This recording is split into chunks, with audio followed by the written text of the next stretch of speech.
బట్టి గారు నిన్న మీరు అన్ని ఉదాహరణలు చెప్పింది కదా, ఏ ఒక్క ఉదాహరణనన్నా ఓబీ రిమూవల్ కాంట్రాక్ట్ సంబంధించింది ఉన్నదా? ఉంటే చెప్పండి, చూపించండి. ఈ ఓబీ విషయంలో సైట్ విజిట్ సర్టిఫికేట్ను విధానాన్ని తెచ్చింది కాంగ్రెస్ పార్టీ కాదా బట్టి గారు? మాట్లాడదాం, ఎక్కడ మాట్లాడదాం చెప్పండి, నిజాన్ని ఒప్పుకోండి.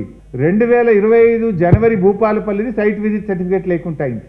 కరెక్ట్గా 3 నెలలకు 2025 మే నెలలో విఆర్ఓసి టెండర్ సైట్ విజిట్ సర్టిఫికేట్తో పిలిచారు. దాని లబ్ధిదారుడు ఎవరు అంటే దాని లబ్ధిదారుడు Srujan Reddy, Shodha constructions. So site visit certificate ఎప్పుడు వచ్చింది?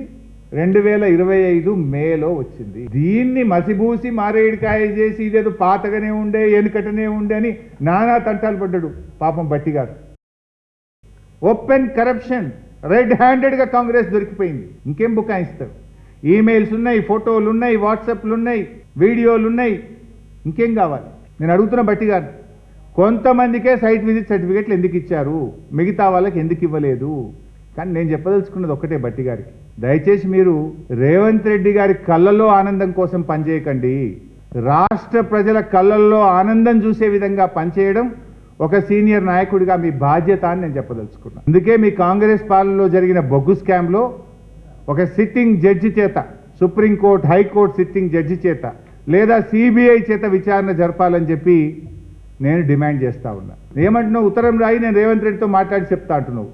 అరే కుంభకోణానికి సూత్రధారి, పాత్రధారి అంతా రేవంత్ రెడ్డి అంటే నువ్వు ఆయనతో మాట్లాడటానికి దొంగ చేతికి తాళపు చెల్లించినట్టు కదా ఇది. అందువల్ల ముఖ్యమంత్రి స్థాయి వ్యక్తి మీద విచారణ జరగాలంటే అది కేంద్ర ప్రభుత్వ స్వతంత్ర ప్రతిపత్తి కలిగిన సంస్థ విచారణ జరపాలి. సెంట్రల్ విజిలెన్స్ కమిషనా, సిబిఐయా, ఒక సుప్రీంకోర్టు సిట్టింగ్ జడ్జి చేతన ఆ స్థాయిలో జరపండి. అందుకే నేను కేంద్ర మంత్రి గారికి లేఖ రాశాను.